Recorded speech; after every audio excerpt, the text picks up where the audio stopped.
Hello everyone, আমি আরও একবার চলে এলাম আধুনিক জুয়েলার্সের গোল্ড কালেকশন নিয়ে। তবে আজকে আমার আইটেম পার্ল নেকলেস। আমার হাতে ফার্স্ট যে কালেকশনটা দেখছেন, এখানে সোনার পরিমাণ মাত্র 3.5 থেকে 4 গ্রাম। এই ধরনের আইটেম গিফট হোক বা নিজের জন্য ভেবে দেখতেই পারেন। এখানে যে পিসটা আপনারা দেখতে পাচ্ছেন, এটা পুরোটাই কিন্তু আছে চোকার স্টাইলের ওপর। 3.5 থেকে 4 গ্রাম ওয়েটের মধ্যে আরও একটি পার্ল পিস আপনারা আমার হাতে দেখছেন।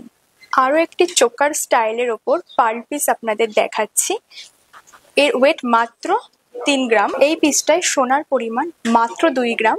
কত সুন্দর একটা স্লিক পিস, খুব সুন্দর লাইট ওয়েটের ওপর একটি ইউনিক পার্ল পিস কাউকে গিফট করার জন্য একদম আইডিয়াল। এখানে সোনার পরিমাণ মাত্র 1 থেকে 1.5 গ্রাম। আরও একটি সুন্দর পার্ল পিস আমি আপনাদের দেখাচ্ছি, যেখানে সোনার পরিমাণ মাত্র 1 গ্রাম। ওয়েডিং সিজনে গিফট করার জন্য একদম আইডিয়াল। মনে রাখবেন, এই ধরনের আইটেম সবই HUID ও হলমার্ক যুক্ত।